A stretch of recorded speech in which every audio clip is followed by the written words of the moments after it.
മാന്യമഹാജനങ്ങളെ, ഈ സുദിനത്തിൽ എനിക്ക് നിങ്ങളോട് ഒന്നേ പറയാനുള്ളൂ. Behind every successful man there is A woman.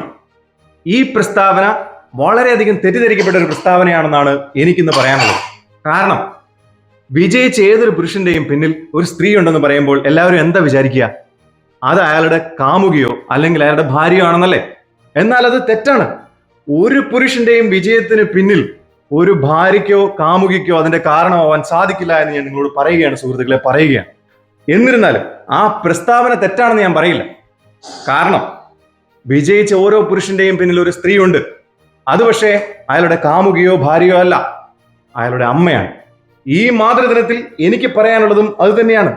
ഒരു ഇന്ത്യൻ പുരുഷനെ പറ്റി ആലോചിക്കുമ്പോൾ എന്റെ മനസ്സിൽ വരുന്നത് ഒരു കന്നുകാലിയുടെ ചിത്രമാണ്. ചെറുപ്പത്തിൽ ആ കിടാവ് അതിനിഷ്ടം പോലെ വിഹരിക്കുന്നു, ഏത് പുൽമേടുകളിലും അലഞ്ഞു നടന്ന് ഭക്ഷണം കഴിക്കുന്നു. എന്നാൽ പ്രായപൂർത്തിയായാലോ അതിനൊരു മൂക്കുകയറ് വീഴുന്നു. ആ മൂക്കുകയറ് വീണാലോ അതിനെ കൊണ്ട് കെട്ടുന്ന മരം, അതിന് ചുറ്റുമുള്ള പുല്ല്, പിന്നെ തൊഴുത്ത്, പിന്നെ അതിന്റെ ജീവിതത്തിൽ അത് എങ്ങനെ വിജയിക്കാനാണ് സുഹൃത്തുക്കളെ? നിങ്ങൾ പറ, അതെങ്ങനെ വിജയിക്കും? അമ്മയാ? അമ്മയ്ക്ക് ഡ്യൂട്ടിയാ? മേഡം വന്നോ? വന്നു. നേരത്തെ ഡ്യൂട്ടി കഴിഞ്ഞു വന്നു? ഇന്ന് നേരത്തെ കഴിഞ്ഞു.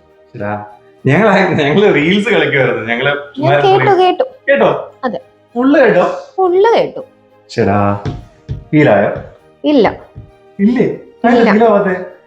ഞാൻ വിജയിച്ച പുരുഷന്മാരുടെ കാര്യല്ലേ പറഞ്ഞേ. താൻ ഭൂലോക തോൽവിയെന്ന ആർക്കാ അറിയാൻ പാടില്ലാത്ത? കാളിതൻ കാലിൽ തങ്കപ്പൊൻചിലമ്പ് തുടി കൊട്ടിയ പാണന്റെ പാട്ടിൽ അമ്മേ നീയടങ്ങ് കരിങ്കാലിയല്ലേ കൊടുങ്ങ